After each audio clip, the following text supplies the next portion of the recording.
The restaurant at the Four Seasons had been buzzing with quiet conversation and the clink of expensive silverware until the financial news segment began playing on the mounted televisions. Now, an unnatural silence had settled over our graduation celebration dinner as my father's fork remained suspended halfway to his mouth, a piece of salmon balanced precariously on the tines. And in today's most significant market debut, NeuralTech Solutions has officially gone public with an initial stock price of $47 per share, the Bloomberg anchor announced with professional enthusiasm. The company, which specializes in artificial intelligence solutions for healthcare diagnostics, has already seen its share price jump to $63 in early trading. My mother Catherine, my brother David, my sister-in-law Amanda, and my uncle Richard all stared at the screen with identical expressions of confusion. On the television, my professional headshot filled the frame next to the stock ticker symbol NRTC, with the caption, Alexandra Thompson, CEO and founder.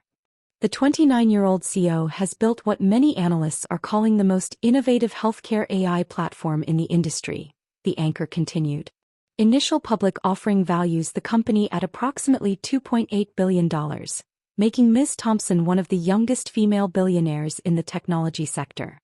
$2.8 billion. The number hung in the air like smoke from an expensive cigar, rich and heavy with implications that my family was only beginning to understand.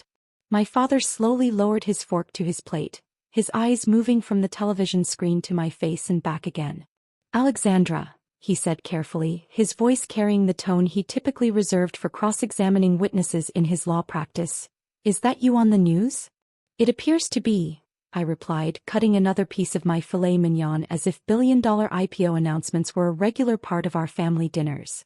But that's impossible, my brother David interjected, his voice climbing toward the pitch he'd used as a teenager when arguing about curfew violations. You just graduated business school. You can't be the CEO of a company worth billions of dollars. I took a sip of the Bordeaux my father had ordered to celebrate my finally getting serious about my future, and considered how to explain 4 years of careful misdirection and strategic omissions. Actually, I founded NeuralTech 3 years ago during my first year of business school. The MBA was something I pursued part-time while scaling the company. The explanation was met with the kind of silence typically reserved for shocking news or terrible accidents. My uncle Richard, who had spent the entire appetizer course explaining why I should consider applying to his law firm as a paralegal to get my feet wet in a real profession, looked like someone had told him the laws of physics had been repealed. 3 years ago, my mother repeated slowly as if testing the words in a foreign language. Alexandra, 3 years ago you were living in that tiny apartment near campus, driving that old Honda, eating ramen noodles. I still live in that apartment and drive that Honda, I confirmed. The ramen was a dietary choice, not a financial necessity. This was only partially true. During the first 18 months of building NeuralTech, I had genuinely lived paycheck to paycheck, reinvesting every penny of revenue back into research and development. But even after the company became profitable, wildly, extraordinarily profitable, I had continued living modestly because I enjoyed my simple lifestyle and because it allowed me to focus on growth rather than lifestyle inflation. My father found his voice again, though it came out rougher than usual. Alexandra, if you've been running a billion-dollar company for 3 years, why didn't you tell us? When? I asked. During the family dinner where you suggested I was wasting my potential by playing with computers? Or perhaps during the Christmas gathering where Uncle Richard explained why technology careers were unstable, and I should focus on something more reliable? The memory of that Christmas conversation still stung. I had tried to share my excitement about NeuralTech's early success, but my family had dismissed my work as a hobby that would eventually require abandonment in favor of a real career. My phone buzzed with a text from my CFO. Alex, Bloomberg wants a live interview in an hour. Also, Goldman Sachs is requesting a meeting about secondary offerings. Congratulations on becoming officially rich. I turned the phone so the table could see the message. Officially rich, I repeated. Though technically I've been rich for about 18 months. Today just made it public knowledge. 18 months. Amanda finally found her voice, though it came out as more of a squeak than actual words. Alexandra, what do you mean by rich? I opened my phone's banking app, specifically the account that tracked my equity value in NeuralTech. With the current stock price at $63 per share, My 72% ownership stake was worth approximately $2 billion. As of about 45 minutes ago, my personal net worth is roughly $2 billion, I announced, showing them the screen. Plus liquid assets of approximately $47 million in various business and investment accounts. The number seemed to bounce off them like rubber balls. I watched 5 faces try to process information that contradicted everything they thought they knew about my life, my career, and my financial situation. $2 billion, my brother whispered, his voice carrying the same awe typically reserved for natural disasters or religious experiences. Give or take a few $100 million depending on how the stock performs over the next few weeks, I confirmed. The market can be volatile during initial public offerings. My father stood up abruptly, his chair scraping against the restaurant's marble floor. I need some air. He walked toward the restaurant's outdoor terrace, leaving behind a table of relatives who looked like they were trying to solve calculus problems while experiencing mild strokes. Alexandra, my mother said finally, I don't understand. How did you build a billion-dollar company while we thought you were struggling through graduate school? I wasn't struggling through graduate school, Mom. I was using graduate school as cover while I built something significant. The MBA program provided credibility, networking opportunities, and access to resources that helped me scale NeuralTech more effectively.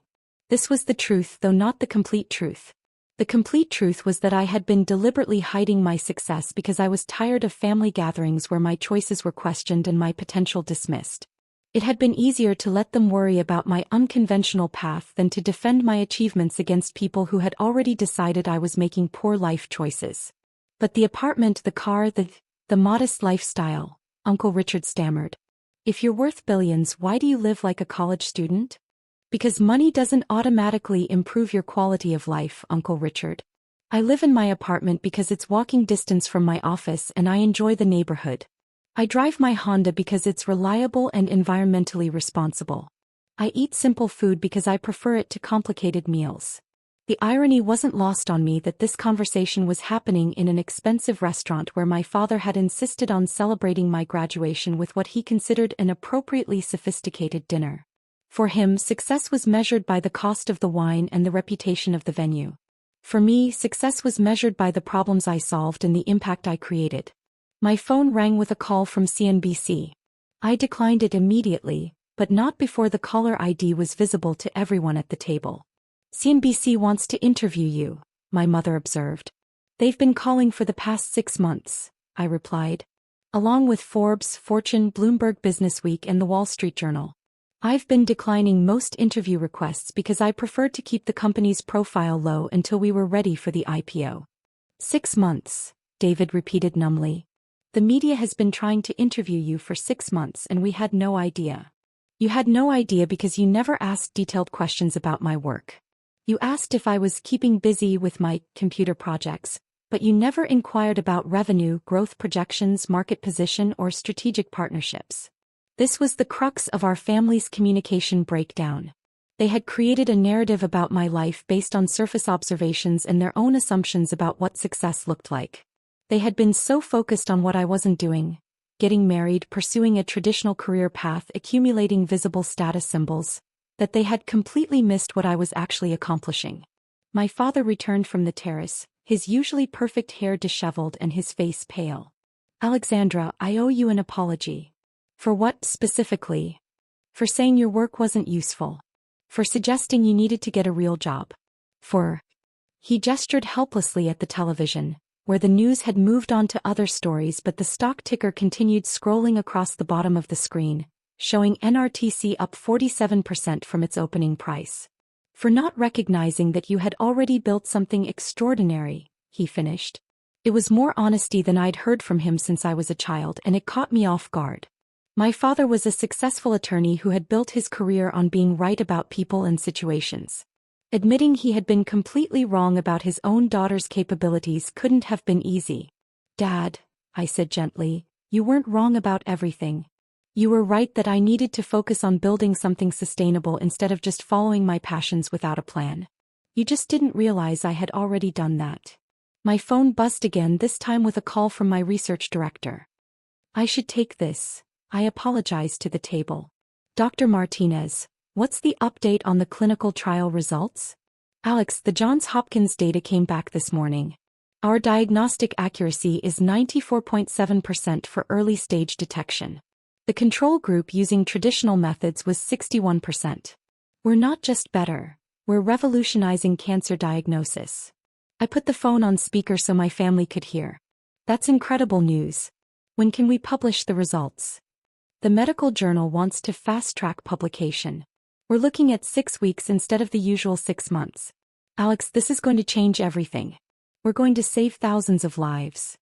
After ending the call, I looked around the table at faces that showed a mixture of awe, confusion, and something that might have been pride. We develop artificial intelligence systems that can detect cancer, heart disease, and neurological disorders from medical imaging with higher accuracy than human doctors, I explained. The technology we've created doesn't replace physicians. It gives them better tools to save their patients' lives. You're saving lives, my mother said softly. We're improving diagnostic accuracy, which leads to earlier treatment, which improves survival rates. The AI doesn't save lives directly. It helps doctors save lives more effectively. My Uncle Richard leaned forward, his earlier condescension replaced by genuine curiosity. Alexandra, how many hospitals are using your technology? Currently, about 400 medical centers across North America and Europe. With the capital from the IPO, we're planning to expand into Asia and develop new diagnostic capabilities for rare diseases. 400 hospitals, he repeated. That's incredible. It's a start, I replied. Our goal is to make advanced diagnostic AI available to every medical facility in the world, regardless of their size or budget. We want a small clinic in rural Montana to have access to the same diagnostic tools as Johns Hopkins. The conversation was interrupted by another phone call, this time from my business development director. Alex, sorry to interrupt your celebration, but the European Union just approved our expansion into 12 new countries. We'll need to discuss staffing and infrastructure, but we're looking at a potential market of 200 million additional patients. Schedule a meeting for Monday morning, I replied. And Sarah, thank you for making this possible. Today's success belongs to the entire team. After ending the call, I realized that my family was staring at me with expressions I'd never seen before. Not concern, not confusion, not well-meaning worry about my future. Respect. Alexandra, my father said quietly, I want you to know that I'm proud of what you've accomplished. I should have said that years ago instead of questioning your choices. Why didn't you? He was quiet for a long moment, considering the question seriously. Because what you were doing didn't look like success to me. I was expecting traditional markers. Corporate job, steady salary, conventional career progression. I couldn't see that you were building something bigger than anything I'd ever imagined. And because, he continued, admitting that my youngest daughter had surpassed anything I'd ever accomplished would have required rethinking everything I thought I knew about success and achievement. It was the most honest thing he'd ever said to me, and it revealed the deeper issue underlying our family dynamics. My father had built his identity around being the successful one who guided his children toward good decisions. Accepting that I had made better decisions than he would have recommended meant questioning his own understanding of what constituted good judgment. Dad, your success doesn't diminish because of mine. You've built a respected law practice, raised 3 children, contributed to your community. Those achievements have value independent of how much money anyone makes. But you've built something that will outlive you, he replied. Something that will keep saving lives long after you're gone. That's a different kind of success than anything I've achieved.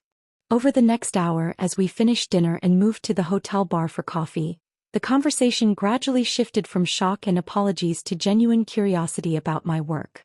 My mother wanted to understand how AI could improve medical diagnosis. David asked about the business model and growth strategy. Amanda inquired about the challenges of being a young female CEO in a male-dominated industry. For the first time in my adult life, my family was asking me questions as if my answers might contain valuable insights rather than concerning mistakes that needed correction. Alexandra, my mother said as we prepared to leave, can I ask you something personal? Of course. Are you happy? With all the responsibility, the pressure, the media attention, are you building the life you actually want? It was the first time she had ever asked about my happiness rather than expressing concern about my choices. I love what I do, Mom. I love the challenge of solving complex problems, the satisfaction of building something that matters, the excitement of pushing technological boundaries. I love leading a team of brilliant people who are passionate about improving healthcare. She nodded slowly. I think I've been so focused on traditional measures of success that I forgot to ask if you were creating your own definition of a meaningful life. 6 months later, my family attended the grand opening of NeuralTech's new research facility, a 200,000 square foot campus dedicated to developing AI solutions for rare diseases. My father cut the ribbon with me, and when the local reporters asked about his daughter's achievements, he didn't mention how proud he was that I had finally found my direction. Instead, he talked about my vision for democratizing healthcare technology, my commitment to making advanced diagnostics available globally, and my leadership in an industry that would transform medicine. My daughter didn't just build a successful company, he told the crowd. She built something that will make the world healthier and more equitable. That's not success, that's legacy. The real victory wasn't the IPO valuation or the media attention or even my family's newfound respect. It was the knowledge that thousands of patients would receive better diagnoses because of technology we had developed. It was the letters from doctors who said our AI had helped them catch diseases they might have missed. It was the possibility of eliminating diagnostic disparities between wealthy urban hospitals and under-resourced rural clinics. But sitting in that restaurant watching my father's assumptions about my life crumble in real time, I realized that sometimes the most important moment isn't when the world recognizes your worth. It's when the people who raised you finally see who you've become. My graduation day had begun with a father who thought I was finally ready to start building something useful. It ended with a family who understood I had been building something revolutionary all along. Sometimes the best education isn't the degree you earn. It's teaching the people who love you that there are many different ways to change the world.